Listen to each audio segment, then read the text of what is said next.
Welcome to Expressions of Leadership, a podcast showcasing the many faces of leadership. I'm your host, Michele Kawamoto Perry. From teachers to artists to C-suite leaders, we explore how people own their authentic leadership, celebrate their triumphs, overcome challenges, and share lessons learned.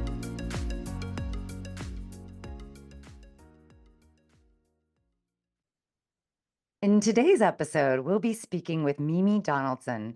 For over 20 years, Mimi captivated audiences from the Fortune 500 to the just plain fortunate.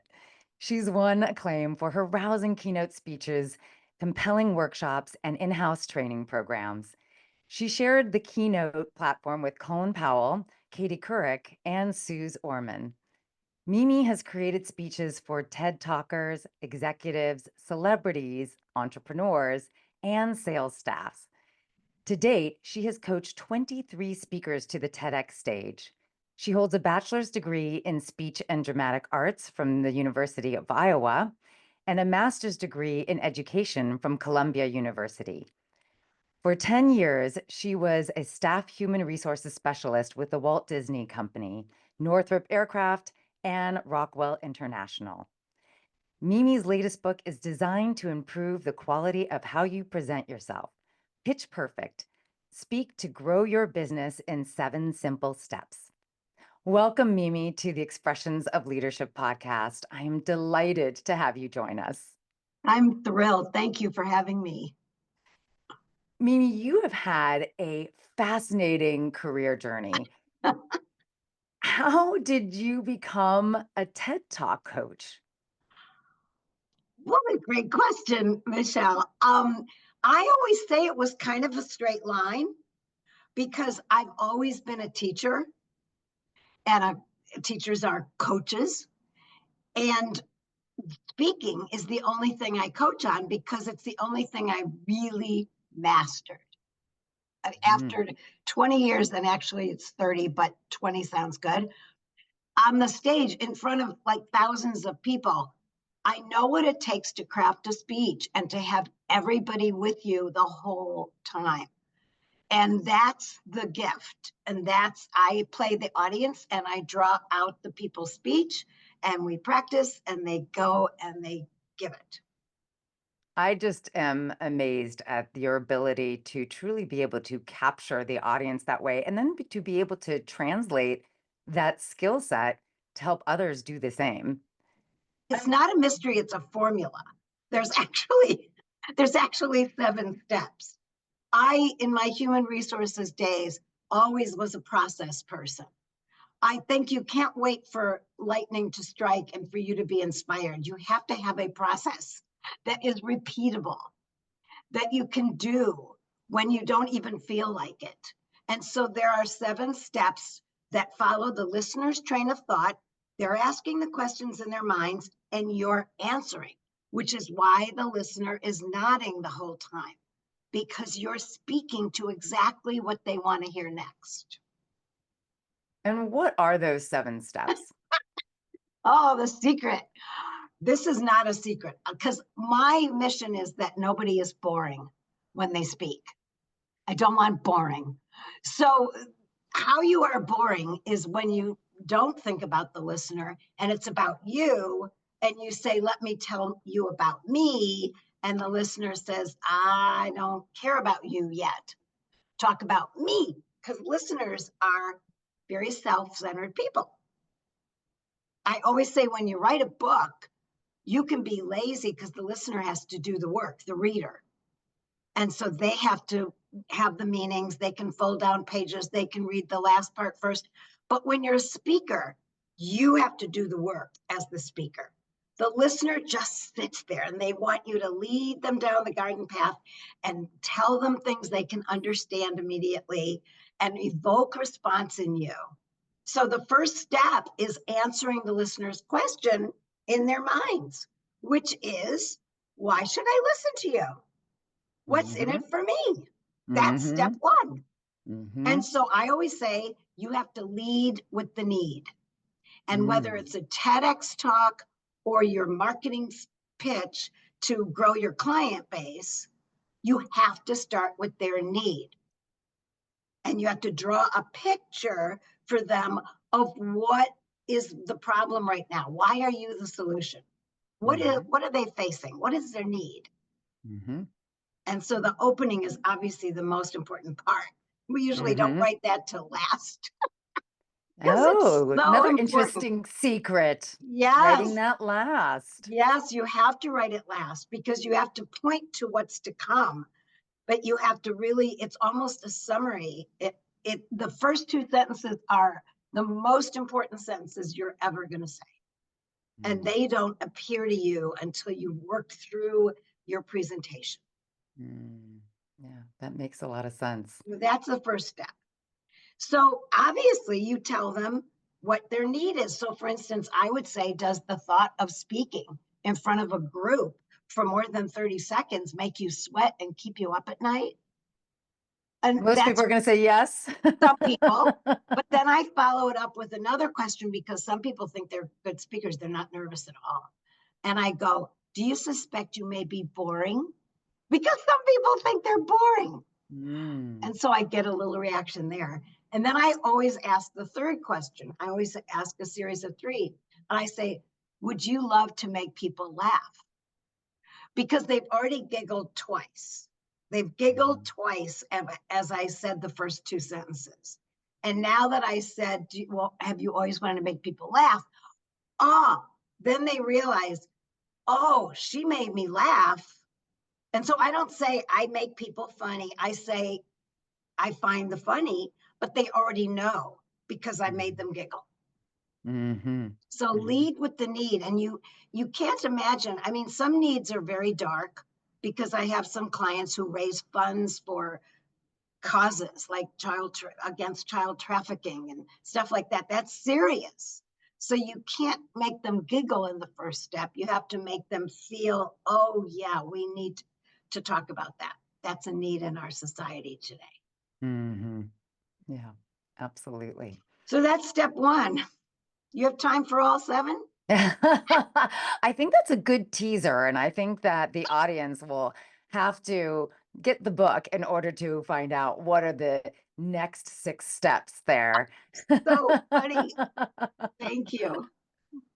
But that's such a great way to start and really understand what is it that we need to do in order to get across our message in a way that people want to hear it. Yeah, they want to hear about that.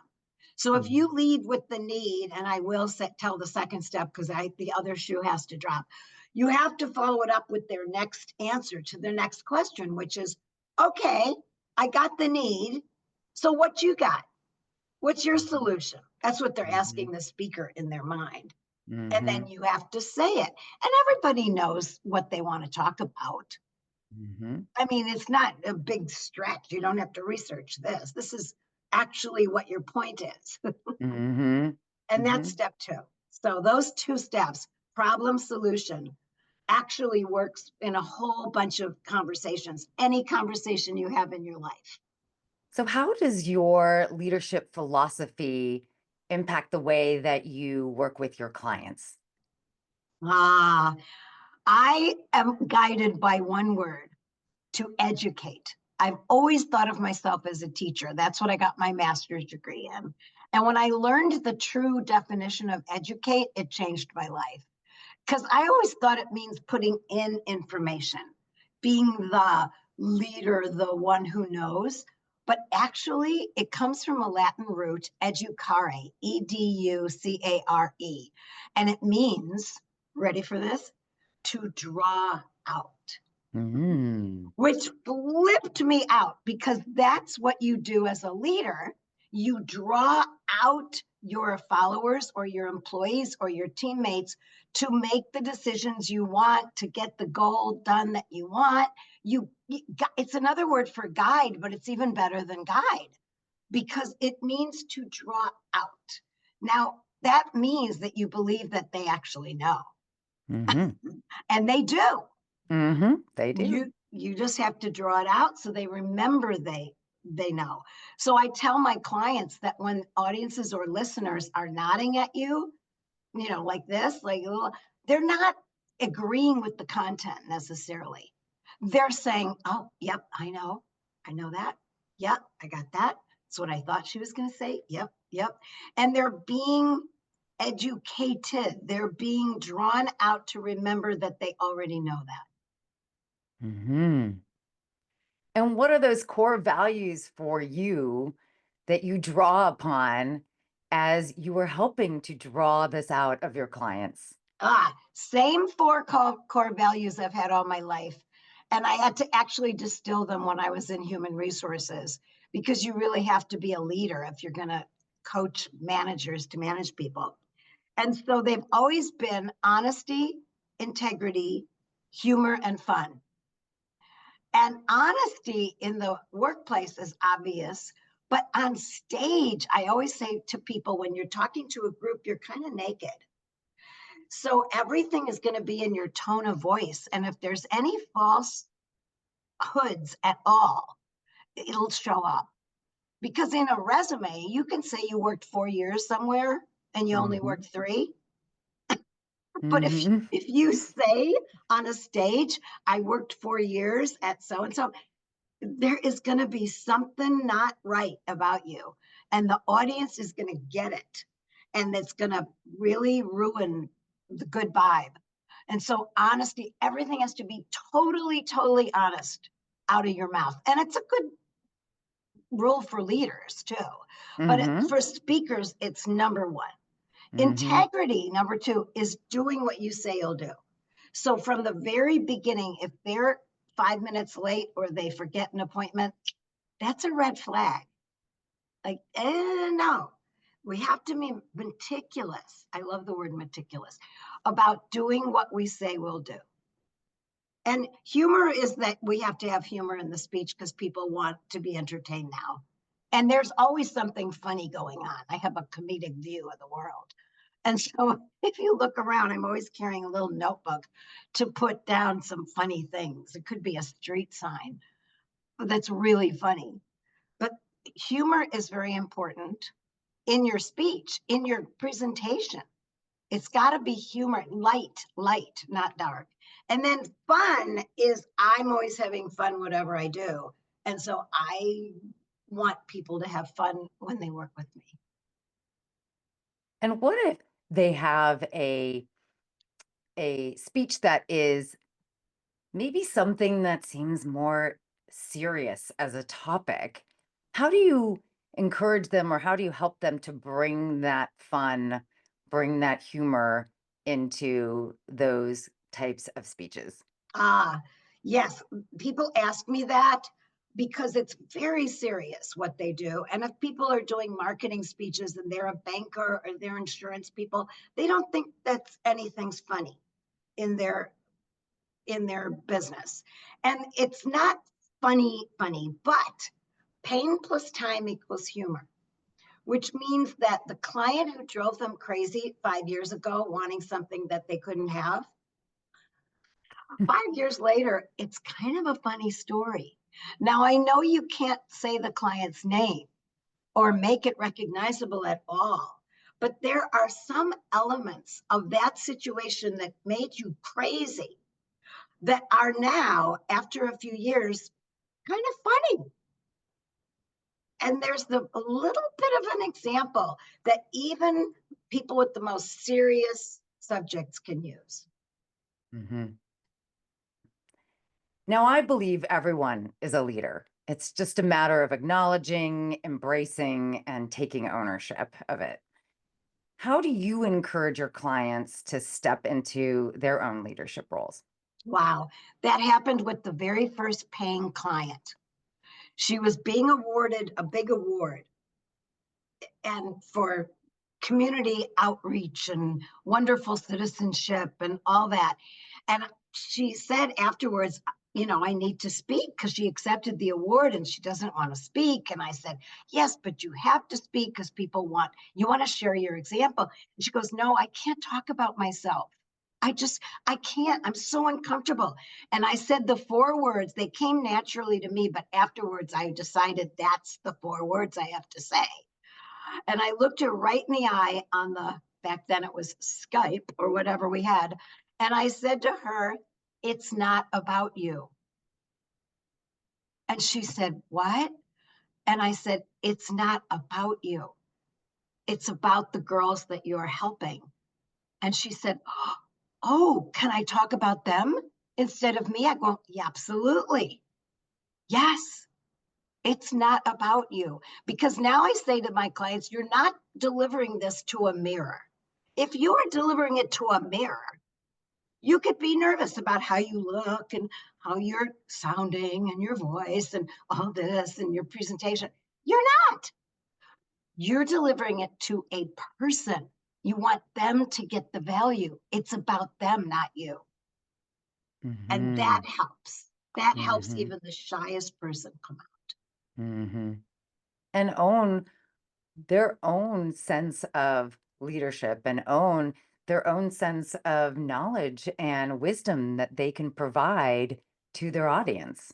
That's right. Their contribution. As you know and have experienced, leadership is full of challenges. What leadership challenge has tested you the most? Oh, what a question. I I quit supposedly the corporate world and started my own business because I didn't want to report to bosses. I wanted to be my own boss. But though business owners in your audience will recognize that every client you have is kind of your boss. Mm-hmm. So not only do you have one boss that you used to have in corporate, but now every new client is a boss. And sometimes you can get carried away. And my downfall, or what I worked on this year, is I have a tendency sometimes to forget my own boundaries and limits when I'm working with someone who's really important. Because I work with people who are doing TEDx talks or keynote speakers. They are way more important than I am. In fact, in the world, they either have a book, they've been on national television, they've got press, they've got a Wikipedia page. I don't have a Wikipedia page. So I sometimes have to remember, Meme, you're the coach, you're the leader. Stick to the boundaries. Remember how you do business and insist on that for every client. Well, what did you learn about yourself as a leader from that experience? What I learned is that I always say to my clients with the 7 steps thing when writing their speech, trust the process.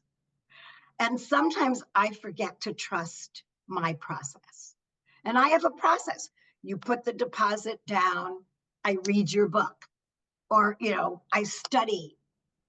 I do lots of hours of studying you and finding your voice in books and tapes and whatever you've done, articles or whatever. And then we have our first appointment.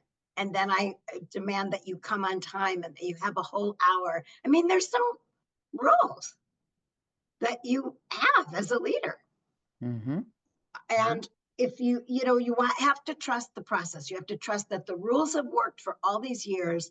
They're going to work with every person, and that every person might have their own little set of rules. But when they work with you, you're the leader. And what has influenced your beliefs about leadership? The clients I've had recently had to find their voice without doing what I call little apologies before and after, prefacing and at the and afterwards, like, well, I don't know about this, but, and then saying your sentence. You need to be clear and own what you know. That's I think, of an important leadership trait. Mm-hmm. And how did you come to that? I used to do a keynote speech called Power Up. And it was for women who were making it in the computer industry. And they had this association meeting and they were giving their first awards for women in computing. This was in the early 90s. And I had to make up a speech, and I realized that my funny thing about men and women and men don't ask for directions, that's not going to go over here. I have to have a speech about being powerful in the workplace. And so I found some 5 deadly sins, or was it 7? I think it was 7 deadly sins that women do. And I said women, but now that I work with lots of different people 20 years later, I realize that it's everybody does this. If you're not sure of yourself, you try to apologize or not be so certain. And it's actually a good leadership trait when you want consensus, because you can't be the know-it-all in the room. So that's great for leadership. But if you're on stage or you're speaking and you're supposed to be, it's your stage, then you have to claim your voice. Mm-hmm. And my mission is always find your voice and claim your power with your words.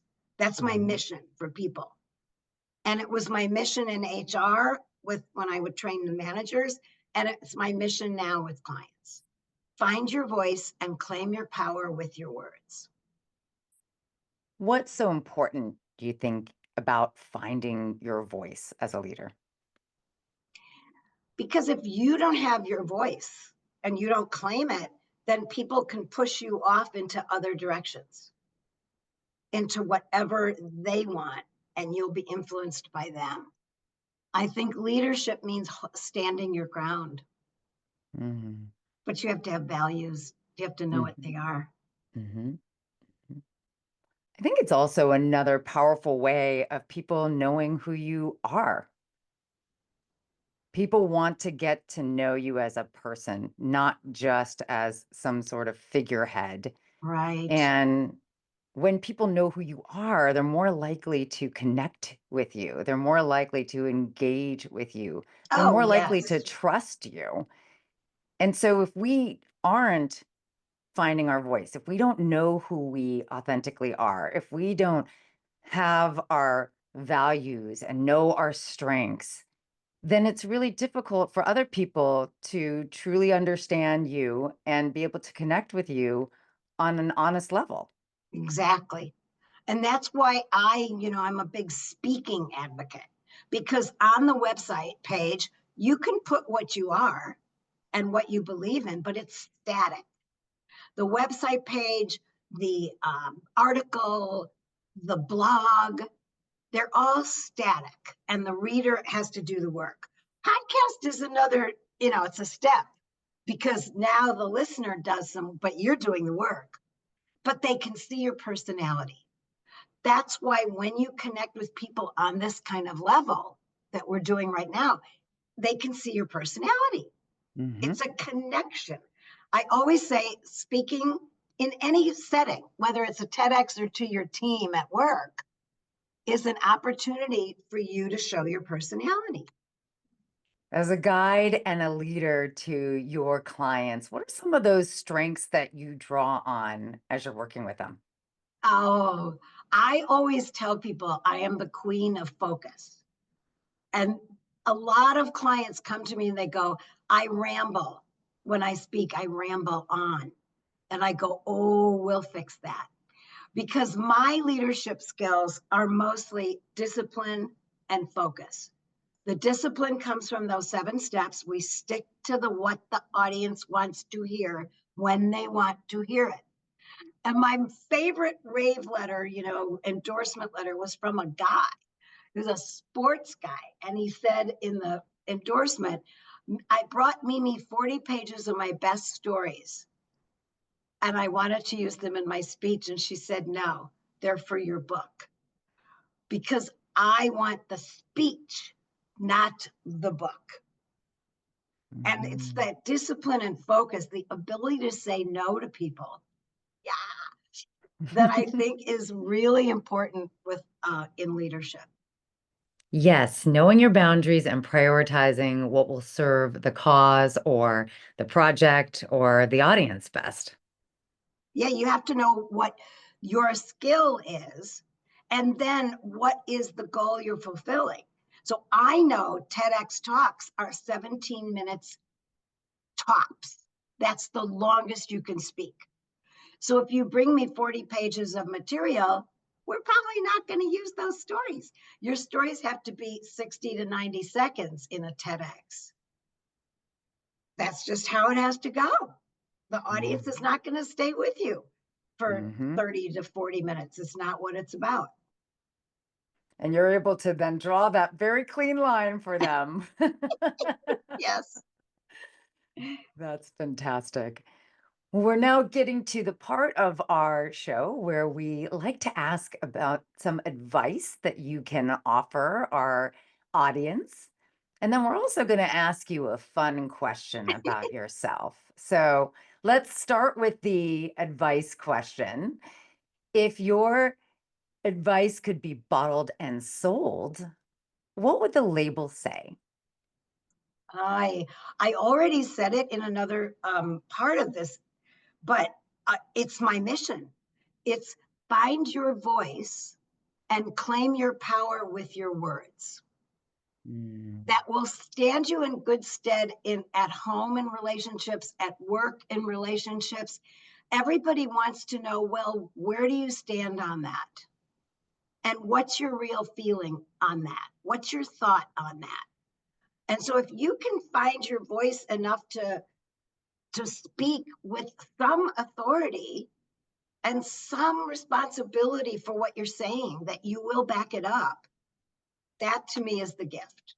That's the thing I would bottle and sell. I would buy that. 100%. Now for the fun question. What would you title your biography? Oh, this is so good. In the past few days, I've been thinking about this, and I've always had the title because right now my autobiography is in a folder in little notes because it's not a book yet. But it is going to be my autobiography. I've written 4 books, but this is hopefully my last one. And the title is going to be, I've Had Enough Applause. Now, I always knew that was my title, but I didn't have a subtitle. And when I think about it, here's the subtitle: How to Step Off the Stage and Into Your Purpose. I didn't have that subtitle until a few days ago, thinking about this. I've had enough applause brings a catch to my throat because there's a lot of people who would want to die on stage and I don't. I really don't. I thought I wanted to be a Broadway star in my youth, and a keynote speaker was great, and I loved all that. But there is a time to get off the stage. And since I've gotten off the stage and are coaching people, that one-to-one, it's so rewarding. I'm doing the best work of my life. And it's because how to step off the stage and into your purpose. My purpose is to make the world a better place, repair the world, draw people out, let them find their best selves by finding their voice and claiming their power with their words. This is important work. This is my purpose. That is absolutely beautiful and very inspirational. Thank you so much for sharing. Oh, thank you. That you got me started thinking about my biography. I love it. Well, we appreciate you being on the podcast today and sharing your advice, sharing your stories. It was so much fun. So appreciate you being here. And thank you also to our listeners for tuning in and spending time with us today on the Expressions of Leadership podcast.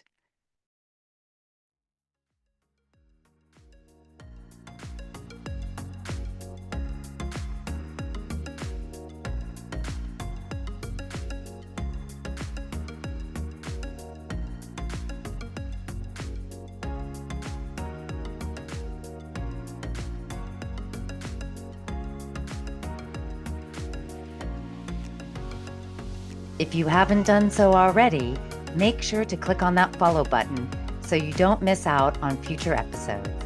Have a guest you'd like us to interview? Questions, ideas, or just want to say hello?